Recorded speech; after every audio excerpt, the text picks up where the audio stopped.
Bismillah. Assalamualaikum warahmatullahi wabarakatuh. Alhamdulillah Rabbil Alamin. Allahumma sholli ala Sayyidina Muhammad. Teman-teman di dalam grup WhatsApp Arus Sastra Kapuas ya, kalau ya ini saya lihat HP namanya Arus Sastra Kapuas. Terima kasih. Yang pertama saya sampaikan terima kasih sudah diajak bergabung di dalam grup yang koci ini, grup yang keren ini ya. Ini diskusinya diskusi milenial, jadi bahasanya itu harus milenial. Kemarin itu saya dikontak oleh Bang Saifun Salakim, di Japri gitu, katanya bersediakah saya masuk dalam grup ini ya. Karena ini grup sastra, saya juga menyukai sastra dan saya sangat yakin di dalam grup ini ada banyak teman-teman saya. Ya, saya senang sekali ya bisa bergabung dan alhamdulillah betul ternyata ada banyak sekali ya, hampir semuanya itu saya kenal, walaupun ada beberapa anggota grup yang saya belum kenal. Salam kenal, saya Paijarat Sujarwo. Mudah-mudahan kita bisa terus menjalin ukhuwah ini tetap mempunyai koneksi. Dan kita tetap bisa terus berkomunikasi walaupun barangkali jarang belakangan ini kan. Saya tidak tahu teman-teman, tapi kalau saya pribadi udah mulai jarang bertatap muka. Nah, saya merindukan momen-momen tatap muka itu, walaupun entah kapan bisa terjadi. Nah, di obat dari jarangnya bertatap muka itu ya di grup WhatsApp ini. Jadi, terima kasih sudah diajak bergabung. Yang berikutnya, beberapa hari lalu saya diminta oleh Pak Eling ya, Pak Eling. Namanya siapa sih? Pak Eling Widi Antoro. Bener tidak? Widi Antoro. Jadi ada antara Widi itu. Nah, beliau itu menghubungi saya, disuruh menjadi narasumber dalam diskusi pekanan, dan akhir pekan ini kita berdiskusi. Kaget saya, kenapa kok saya gitu. Padahal kan mungkin saya hanya jadi silent reader saja dalam beberapa hari ini di grup WhatsApp, tapi ya tidak apa-apa. Ini saya senang bisa sharing, bukan berarti kemudian pemahaman saya lebih banyak, tidak. Saya perlu banyak belajar dari teman-teman di sini, senior maupun junior yang ada di grup ini. Tapi memang karakteristik saya yang memang suka sharing gitu. Walaupun temanya berat, ini generasi milenial. Generasi milenial ini berat. Saya tidak terlalu banyak meneliti tentang ini gitu, tapi ya mudah-mudahan ada banyak manfaat yang bisa kita raih untuk rencana strategis perkembangan kesusastraan di tempat ini ke depan. Saya menulis temanya itu generasi milenial minat sastra, dikasih tanda tanya. Itu maksudnya apakah generasi milenial sekarang itu minat sastra. Sebelum jauh, ada 3 hal yang ingin kita bicarakan atau yang ingin saya bicarakan dalam diskusi kita kali ini. Yang pertama tentang generasi milenial tentu saja. Kemudian yang kedua tentang sastra itu sendiri, dan yang ketiga tentang hubungan antar keduanya. Keterminatan, bahasanya Pak Eling itu kemarin keterminatan kalau saya tidak salah. Saya cukup lama saya mencerna makna keterminatan itu. Mungkin sudah lama saya tidak bercengkrama dengan KBBI ya. Nah, sebagai pengantar, saya ingin merefresh ulang peristiwa di tahun 2016 kemarin. Ini peristiwa yang tentu saja membuat generasi penyuka sastra atau orang-orang yang berkecimpung dengan kesusastraan itu lumayan bersedih. Kalau saya pribadi saya bersedih. Walaupun sedihnya saya ini ya juga tidak bisa berlarut-larut, karena memang seperti itulah kondisinya. Kondisinya adalah majalah Sastra Horizon yang pada waktu itu diperingati hari ulang tahunnya yang ke-50 tahun di Taman Ismail Marzuki pada tanggal 26 Juli 2016, sekaligus menutup atau sekaligus menandai keputusan bahwa majalah ini berhenti terbit secara cetak dan beralih ke online atau media daring. Daring itu dalam jaringan kalau saya tidak salah ya. Online ya, dalam jaringan. Nah, itu keputusan yang ya walaupun saya sudah lama juga tidak membaca cetaknya, tapi bagi saya pribadi majalah Horizon ini punya andil tersendiri dalam perkembangan kesusastraan saya pribadi gitu, karena bacaan-bacaan saya di awal di ketika SMA itu ya majalah Sastra Horizon. Kaget juga mendengar akhirnya majalah ini tutup atau akhirnya majalah ini berhenti cetak dan pindah ke online. Ya tapi kaget itu hanya sebentar, karena ya memang suasananya ya memang sudah seperti itu, zamannya, realitasnya memang seperti itu. Kalau kita tidak berhenti, maksudnya kalau kita tidak beralih ke online, ya kita bisa mati. Waktu itu Cak Nun yang diminta oleh panitia menyampaikan orasi budaya mengatakan bahwa perpindahan majalah Sastra Horizon dari dunia cetak printing menuju dunia online itu adalah keputusan yang tepat. Menurut MH Ainun Najib, ini majalah akan fokus pada generasi milenial. Ini apa ditekankan di sini. Majalah akan fokus pada generasi milenial yang dekat dengan teknologi informasi dan menjadi pelaku utama kegiatan online. Jadi pada tahun 2016 saat MH Ainun Najib menyampaikan orasi budayanya, pada waktu itu beliau menyampaikan pelaku utama kegiatan online adalah generasi milenial. Walaupun mungkin bisa kita koreksi sedikit kalau kita bandingkan dengan hari ini. Mungkin generasi milenial ya pelaku kegiatan online, tapi generasi setelahnya itu lebih online lagi gitu, yaitu generasi Z. Bahkan generasi terbaru, generasi Alpha, usia 2 tahun saja itu sudah online. Sudah bisa joget-joget Baby Shark. Baby Shark dulu gitu. Nah itu persoalan teknologi informasi yang hari ini terjadi. Nah generasi milenial ini menurut kantor catatan berita Antara waktu itu merupakan mendominasi ya, generasi milenial ini mendominasi perilaku kebudayaan di Indonesia. Mereka juga memiliki kecenderungan produktif terhadap sastra. Kabar baiknya ini terutama dalam hal kebebasan berpikir dan kebebasan rohaniah. Ini disampaikan oleh kantor berita Antara waktu itu. Nah, siapa yang dimaksud dengan generasi milenial? Apa saja karakteristik khas mereka? Ini yang akan kita bahas. Yang pertama, seperti yang saya sampaikan tadi, soal generasi. Ini generasi kurang lebih 100 tahun belakangan ini ya. Ini saya kutip dari makalahnya Pak Tirto Suwondo yang dari Balai Bahasa Daerah Istimewa Yogyakarta. Beliau punya makalah yang dipublish di internet. Nah ini beliau juga berbicara tentang generasi. Mungkin persoalan ini sudah sering kawan-kawan bahas, karena mau tidak mau ya opini tentang lima generasi ini sudah merebak kemana-mana ya. Kita yang akrab dengan teknologi informasi juga pasti akrab dengan pemilahan ini. Yang pertama itu generasi baby boomers. Baby boomers ini lahir di tahun 1960 ke belakang. Jadi sebelum 1960 sampai 1960. Ini kenapa dinamakan baby boomers? Karena pada waktu itu orang-orang jenuh dengan perang gitu ya. Jadi bikin bayi terus, bikin bayi ini pasca setelah perang ini. Jadi meledaklah bayi-bayi di mana-mana. Banyak orang yang lahir di baby boomers. Karakteristiknya seperti apa? Nanti kita bahas. Setelah baby boomers, generasi berikutnya adalah generasi X. Nah, saya sangat yakin dalam grup ini ada banyak sekali generasi X, senior kita ya. Ini lahir antara tahun 1961 sampai 1980. Mungkin ada Pak Musfeptial, ada Pak Fuad dari Balai Bahasa, itu bisa jadi generasi X. Ada Pak Pradono, nggak tahu saya kalau Bang Don ini generasi X atau baby boomers. Saya sampai sekarang tidak tahu umur Bang Doni berapa.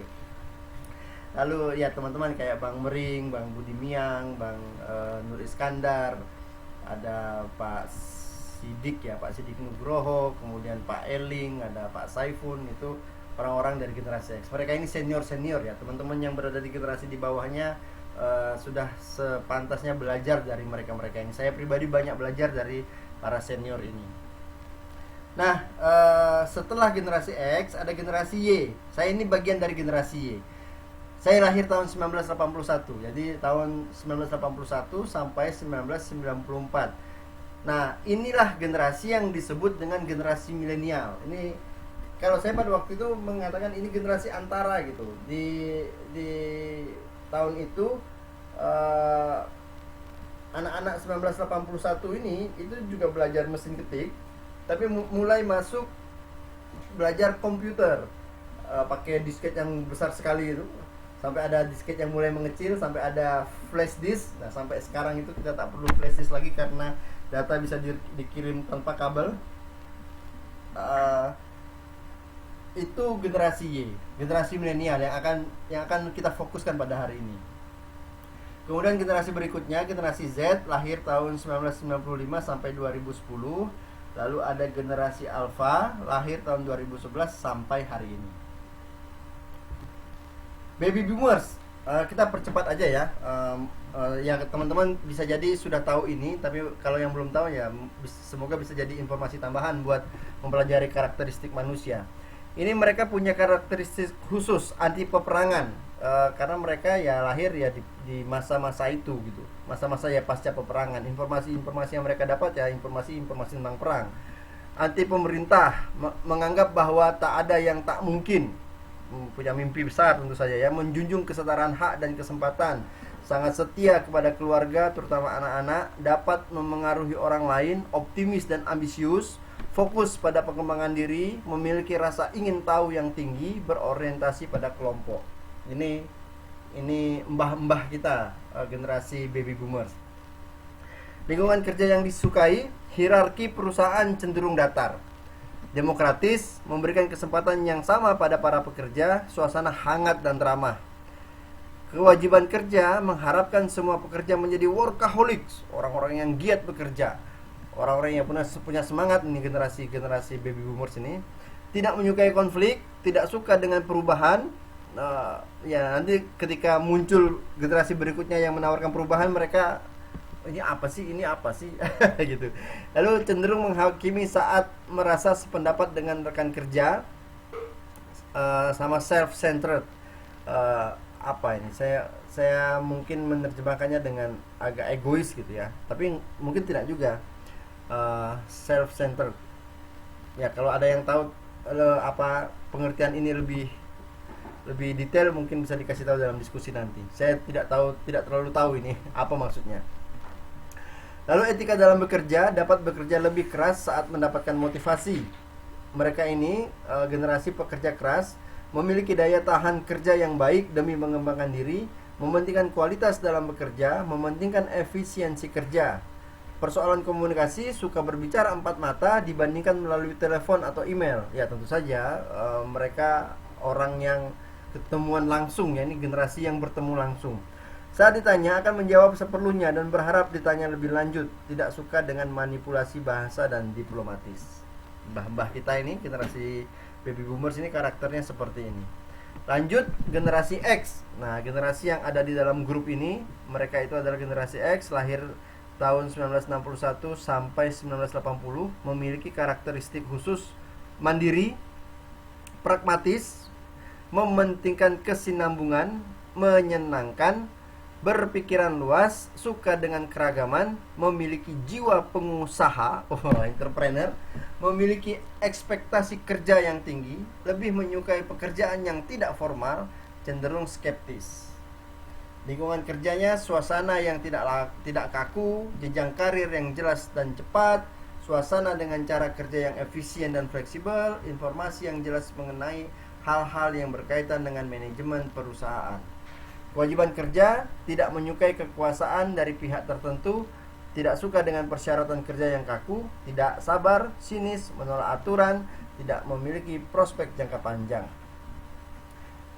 Etika dalam bekerja, skeptis, mandiri, bekerja pintar, efisiensi cara dengan waktu, dengan hasil yang bagus, menyukai struktur yang jelas dalam perusahaan, meminimalisasi pekerjaan, komunikasinya tidak suka berbasa-basi, to the point. Daripada penjelasan melalui chatting personal, generasi ini lebih suka melalui email. Suka baca ini. Cara berkomunikasi yang informal, suka berbicara lugas dan langsung pada inti pembicaraan. Saya langsung kita percepat. Nah, ini generasi yang akan kita bicarakan hari ini, generasi milenial atau generasi Y yang lahir tahun 81 sampai 94. Karakteristik khusus, realistis, disiplin, mementingkan prestasi kerja, penuh keinginan, memiliki kepercayaan diri yang baik, memanfaatkan teknologi, suka dengan perbedaan, memiliki toleransi yang tinggi. Ambisius ya orang-orang di generasi X ini, generasi Y ini, milenial ini. Lingkungan kerja yang disukai, suasana kerja yang kekeluargaan, fleksibel. Fleksibel itu ya kerja masuk jam 8, pulang jam 10 hari ini, besok masuk jam 11, pulang jam 3. Mungkin begitu ya, tidak tahu juga saya tidak punya suasana kerja yang pas gitu. Ya, saya fleksibel ini. Selalu memberikan tantangan baru, kolaborasi antar rekan kerja yang baik. Kewajiban kerja mereka ini pekerja keras, generasi milenial ini punya ekspektasi yang tinggi, mematuhi deadline, membutuhkan struktur yang jelas dalam bekerja, berorientasi pada cara kerja, lembur bukan masalah besar, tempat kerja adalah rumah kedua. Jadi tidak apa-apa kerja di luar, tidak apa-apa, tidak di rumah, yang penting kerja. Etika dalam pekerja ambisius dan multitasking, selalu mencari tantangan, suka membangun usaha sendiri, giat dan ulet bekerja. Komunikasi ketika hal yang diperbincangkan sangat serius, lebih baik bicara empat mata walaupun diawali dengan chat personal. Tidak suka dengan pembicaraan dengan gaya serius, menyapa lebih dulu. Ini generasi milenial. Lalu selanjutnya ada generasi Z. Nah, generasi Z ini yang lebih baru lagi ya. Generasi ini merupakan peralihan dari generasi Y ketika teknologi sedang berkembang. Ya, waktu generasi milenial itu kan teknologi baru mau berkembang. Pola pikir mereka cenderung serba cepat. Nah, karena generasi Z ini teknologinya sudah berkembang gitu. Jadi masa peralihan antara sedang berkembang dan saat-saatnya berkembang. Hanya saja, karakteristik generasi ini belum dapat diidentifikasikan dengan pasti karena usia mereka saat ini masih remaja. Betul, anak-anak remaja ya, mungkin mahasiswa lah ya, mahasiswa semester 1 atau pelajar. Kehidupan mereka cenderung bergantung pada teknologi dan mementingkan popularitas dari media sosial yang digunakan. Ini generasi Facebook, generasi Instagram, generasi Twitter. Mungkin Twitter sudah mulai jarang karena Twitter mungkin kurang menarik bagi generasi Z ini. Di materi yang lain saya punya PowerPoint itu tentang minat-minat generasi Z ini. Tapi tidak disampaikan di sini. Selanjutnya setelah generasi Z, ini generasi anak-anaknya generasi milenial disebut generasi Alpha. Mereka itu lahir tahun 2011 sampai hari ini, yang baru lahir ini disebut generasi Z. Anak saya ini generasi Z. Generasi ini merupakan lanjutan dari generasi Z. Anak saya generasi Alpha. Ini generasi kelima adalah generasi Alpha. Mereka ini lanjutan dari generasi Z. Mereka lahir ketika teknologi semakin pesat berkembang. Di usia yang sangat dini, mereka sudah mengenal dan berpengalaman dengan gadget, smartphone, dan kecanggihan teknologi yang ada. Kebanyakan mereka lahir dari keluarga dengan masa generasi Y yang juga lahir pada masa-masa awal perkembangan teknologi. Jadi orang tua mereka ini sudah melek dengan teknologi. Pola pikir mereka yang terbuka, transformatif, dan inovatif akan mempengaruhi perkembangan anak-anak generasi Alpha. Nah, itu orang tuanya yang terbuka, anaknya pasti akan terpengaruh. Sekarang mari kita masuk ke persoalan generasi milenial. Apa cirinya, negatifnya, positifnya itu seperti apa? Nah, ini ciri-ciri negatif dari generasi milenial. Generasi milenial ini lebih terkesan individual, cenderung mengabaikan masalah politik. Ini tidak 100% benar ya, karena saya pribadi generasi milenial dan saya sekarang sangat concern dengan politik. Saya suka politik sekarang. Lalu cenderung pemalas, lalu narsis ya, tapi ini negatif ya. Negatifnya mengabaikan masalah politik ya, bisa saja banyak generasi yang mengabaikan masalah politik. Pemalas, narsis, kurang peduli untuk membantu sesama, fokus pada nilai-nilai materialistis, lalu tidak betah terhadap satu pekerjaan. Ini ciri negatif generasi milenial. Selanjutnya ada ciri positifnya. Generasi milenial ini adalah generasi yang berpikiran terbuka, kemudian memiliki rasa percaya diri yang tinggi, optimis, cenderung liberal, pengen bebas begitu, terbuka terhadap saran dan kritik. Jadi tidak masalah kalau mau mengkritisi generasi milenial, mereka itu terbuka. Lalu jadwal kerja mereka fleksibel, mungkin banyak kerja di warung kopi. Itu saya itu, sorry. Eh, terus pendukung kesetaraan hak, mampu mengekspresikan perasaannya. Ini ciri-ciri positif generasi milenial atau generasi Y. Nah, itu tadi generasi milenial. Lalu bagaimana tentang kesusastraan? Nanti kita akan masuk ke hubungan keduanya. Ini sebenarnya hanya apa? Ini persoalan teori yang saya pikir teman-teman sudah banyaklah belajar ini. Saya rasanya saya khawatir sia-sia juga menyampaikan ini ke teman-teman karena teman-teman sudah mungkin ilmunya lebih paham daripada saya tentang kesusastraan ini. Tapi ya tidak apa-apa. Untuk apa? Untuk refresh saja ya bagi yang sudah paham gitu. Bisa jadi karena kebanyakan main Facebook sekarang jadi agak lupa-lupa sedikit. Nah, mungkin ini bisa refresh. Sastra itu memiliki setidaknya 5 fungsi. Fungsi rekreatif, fungsi estetis, fungsi religius, fungsi moral, fungsi didaktif. Rekreatif itu seperti apa? Nah, sastra itu hiburan. Apapun alasannya, sastra itu adalah hiburan. Bagi sebagian orang, membaca sastra itu adalah hiburan tersendiri. Bukan soal yang serius, kata sebagian orang ini. Ya untuk santai-santai aja gitu. Walaupun mungkin banyak karya-karya sastra yang serius, tapi pada dasarnya ini memiliki fungsi hiburan, rekreasi ya, rekreatif. Dengan membaca sastra, boleh jadi pembaca akan menikmati konflik yang terjadi dalam cerita dan untuk sesaat melupakan konflik yang terjadi di dunia nyata. Keren juga ya, kalau kita punya konflik di dunia nyata begitu, lalu kita baca sastra, lupa kita dengan konflik kita masuk ke konflik yang ada di novel atau di karya-karya sastra. Dengan membaca cerita, barangkali pembaca akan tersenyum sendiri menikmati keindahan kisah cinta yang tersaji, atau justru menangis kecil ketika merasakan kesedihan, atau tertawa jika memang penulis memberikan lelucon yang menarik. Yang jelas karya sastra adalah hiburan bagi pembacanya. Nah itu, jadi kalau teman-teman bikin karya sastra, pembaca tidak terhibur, nah bisa refleksi diri. Jangan-jangan karya saya ini bukan karya sastra gitu. Jangan-jangan sampah. Lanjut. Fungsi didaktif ini adalah fungsi pendidikan. Membaca karya sastra, pembaca mungkin akan mendapatkan ilmu atau nilai-nilai baru, karena biasanya karya sastra mengetengahkan berbagai aspek kehidupan. Hal itu bisa membuat pembaca merasakan hal-hal yang sulit dirasakannya secara nyata. Misalnya, kita menjadi tahu sejarah Indonesia berkat membaca karya-karya Pramudia. Walaupun tentu saja karya Pramudia itu tidak bisa kita klaim sebagai satu-satunya sejarah Indonesia yang benar. Kenapa? Karena ini karya sastra, karya fiksi. Walaupun dia mengambil inspirasi dari sejarah, fakta sejarah ya. Atau kita tahu tentang makna priai yang sesungguhnya berkat membaca karya-karya Umar Khayyam misalnya.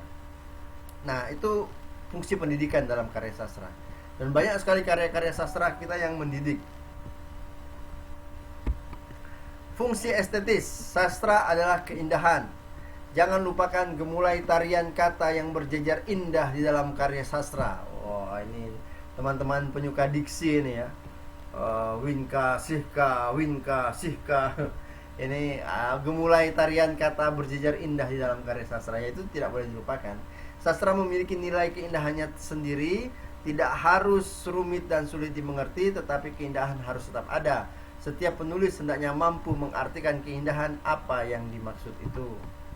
Fungsi moral, sastra yang baik selalu mengandung moral. Semua karya sastra besar di Indonesia memiliki nilai moralnya sendiri. Kisah Teyi, ciptaan Suparto Brata misalnya, memberikan moral tersendiri tentang apa itu arti penjajahan dan kemerdekaan. Begitu pula dengan kisah Abu Kasan Sapari, ciptaan Kunto Wijoyo yang mengajak kita untuk memahami berbagai peristiwa represi pada masa Orde Baru. Ini pesan-pesan moral kalau dalam pelajaran sekolah itu ya, SMP, SMA, kalau kita belajar sastra di masa itu, apa pesan moral dari cerita ini? Nah, itu sastra memiliki fungsi moral. Juga fungsi religius. Sastra selalu saja berkait dengan aspek religius dan religiusitas. sebagai bangsa yang beriman pada Tuhan yang Maha Esa, kita senantiasa berharap terhadap munculnya karya sastra yang demikian. Ini ya tidak 100% benar, karena orang-orang lekra di masa itu merupakan bagian dari bangsa Indonesia dan mereka tidak beriman kepada Tuhan yang Maha Esa, bahkan tidak beriman kepada Tuhan karena Tuhan bagi mereka tidak ada. Tapi bagi orang-orang yang beriman itu mengatakan bahwa sastra adalah hasil budidaya manusia atau masyarakat. Nah, sebagai manusia atau masyarakat yang beragama, sudah barang tentu para pengarang hendaknya memberikan perspektifnya tentang agama. Ini maksudnya agar bisa menjadi nilai ibadah begitu ya, agar ketika menulis karya sastra itu dapat pahala. Buya Hamka contohnya misalnya, kalau orang zaman sekarang itu Habibur Rahman El-Shirazi. Nah, itu kan selain berkarya sastra berharap dibaca orang, mereka-mereka ini kan juga berharap mendapat pahala dari Allah Subhanahu wa taala. Nah, setelah dua hal tadi itu, dua persoalan itu tentang generasi milenial, mudah-mudahan teman-teman masih ingat karakteristiknya masing-masing. Lalu ada juga dengan persoalan sastra. Nah, sekarang kita akan masuk ke persoalan ketiga, yaitu keterkaitan antara generasi milenial terhadap sastra. Pada dasarnya era milenial hari ini, itu maksudnya perubahan ini ya, perubahan zaman ya. Sekarang kita konon kabarnya berada di era milenial. Ini adalah ancaman dan peluang.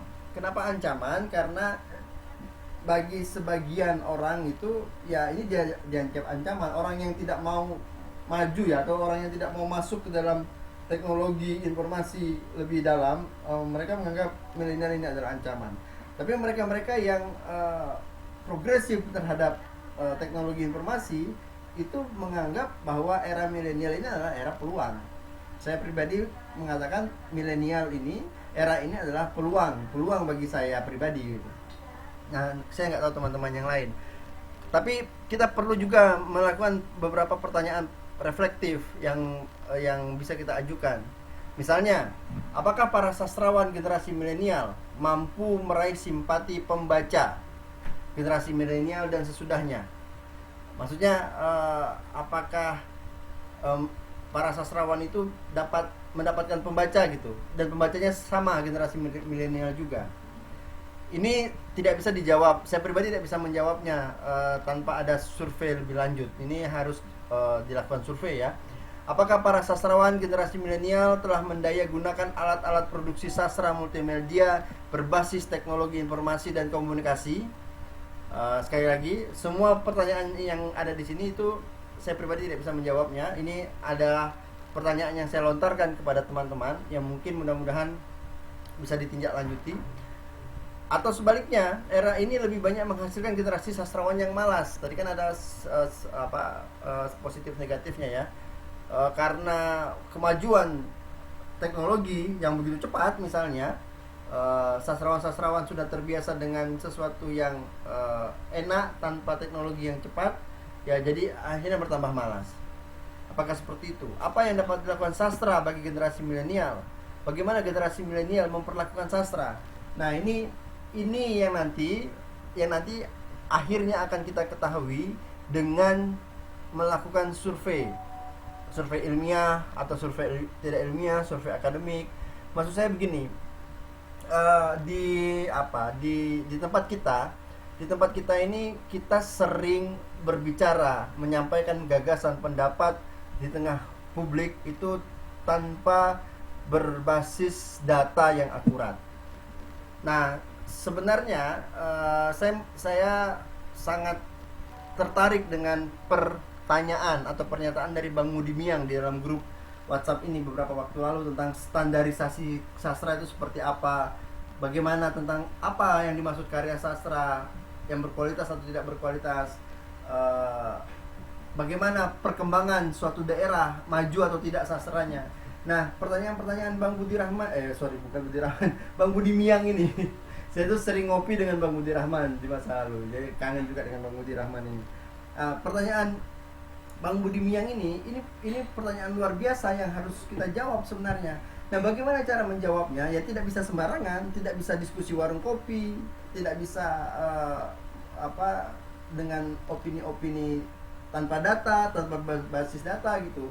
Karena uh, apa perkembangan sebuah peradaban itu ya itu bisa dinilai dengan berbasiskan data. Perlu dibikin survei-survei yang jujur saya pribadi pun tidak sanggup untuk melakukan itu karena memang bukan bidang saya. Tapi di dalam grup ini ada banyak sekali orang-orang yang berkompeten yang bisa melakukannya. Nah, saya lebih senang misalnya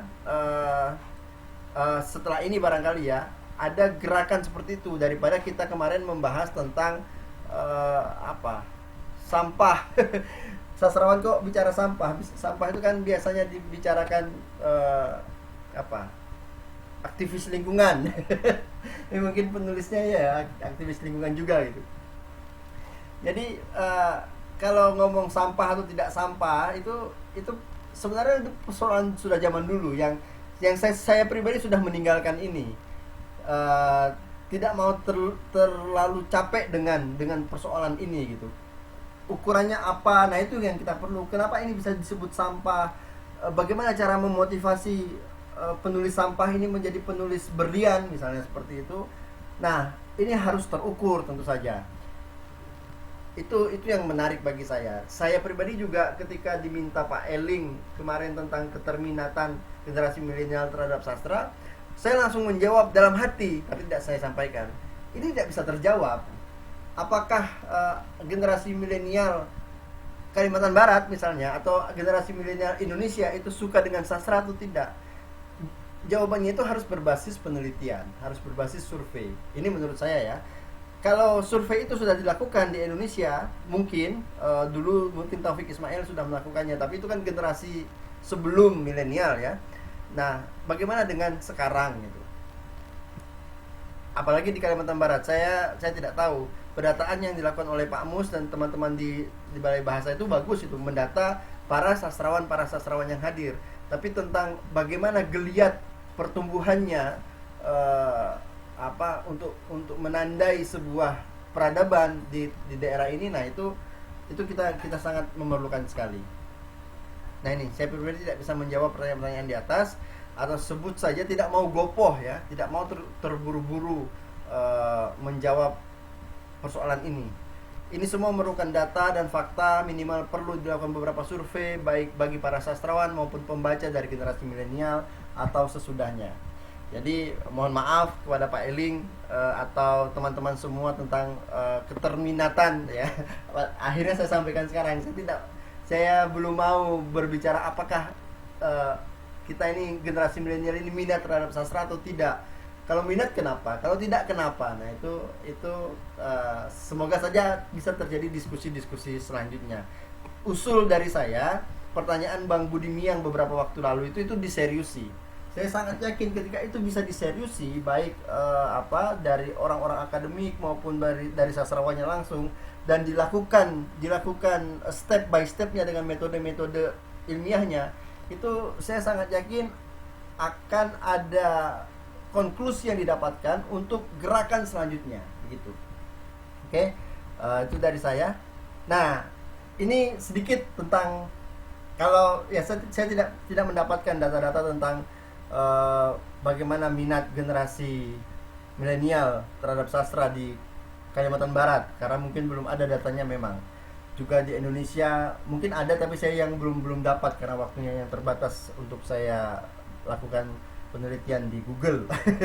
Tapi saya ketemu ini saya ketemu studi yang menarik ini ya. Mungkin teman-teman juga sudah tahu, World Most Literate Nation Rank. Ini studi tentang negara-negara paling melek literasi di dunia. Studi ini dilakukan oleh seorang John W. Miller, Presiden Central Connecticut State University di New Britain. New Britain ini di Amerika Serikat, teman-teman, bukan di Inggris. Great Britain itu Inggris, New Britain di Amerika Serikat. Sebagian besar pekerjaan akademisnya John Miller ini selama 40 tahun terakhir telah dikhususkan untuk masalah literasi. Jadi setiap tahun itu nanti muncul ranking-ranking literasi bangsa-bangsa yang melek literasi dunia. Studi Miller ini mensintesis dua jenis variabel, tes pencapaian literasi dan karakteristik perilaku literasi.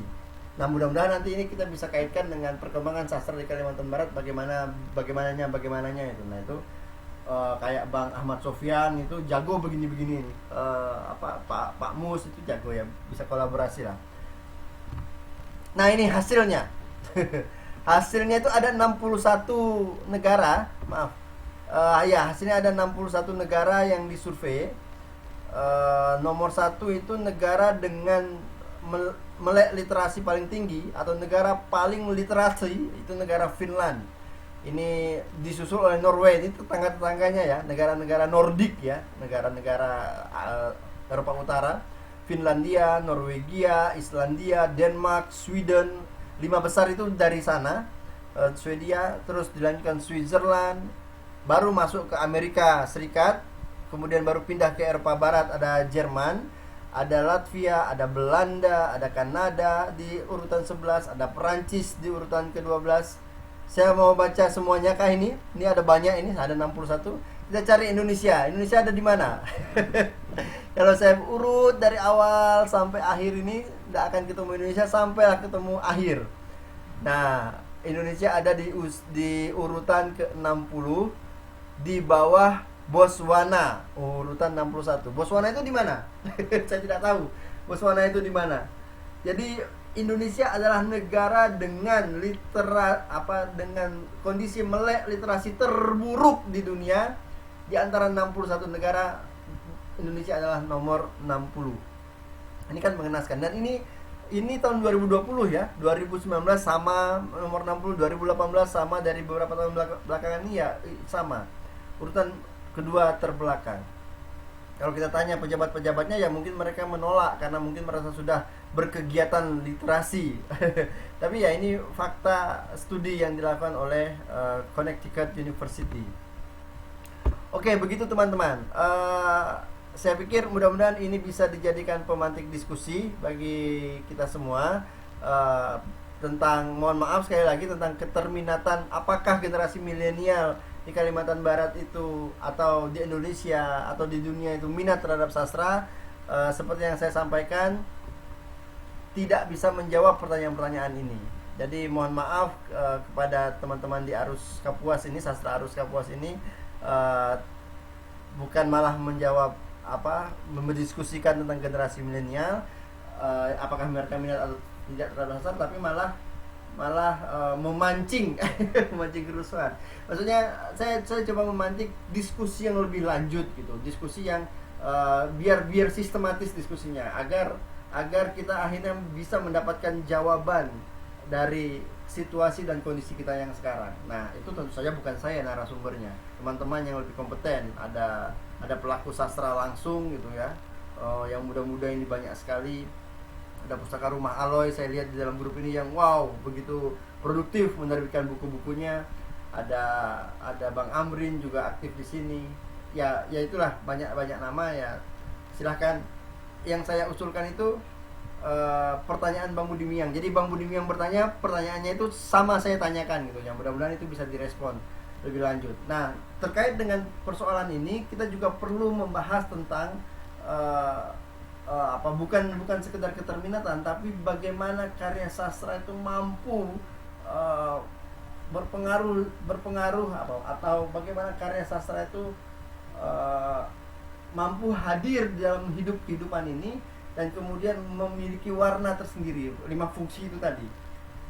Nah, sampai akhirnya mendapatkan karya sastra itu bisa menjadi wasilah atau bisa menjadi salah satu jalan dari terjawabnya pertanyaan-pertanyaan esensi dalam hidup. Misalnya, dari mana kita berasal, untuk apa kita hidup, kemana kita pergi setelah hidup ini. Nah, itu memerlukan bahasan yang lebih mendetail, lebih mendalam, yang mudah-mudahan kita bisa bahas dalam pertemuan-pertemuan selanjutnya.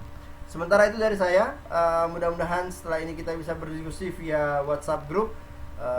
Sebentar lagi saya akan kedatangan tamu ya, sekitar pukul 7:30, tapi mudah-mudahan setelah itu saya bisa aktif di telepon genggam untuk membalas diskusi dari teman-teman. Kritik dan saran saya harapkan, dan semoga kritik dan saran itu tidak membuat kita baper tapi lebih kreatif dan lebih produktif dalam mengisi hari-hari yang kita jalani ini. Wabillahi taufik wal hidayah. Wassalamualaikum warahmatullahi wabarakatuh.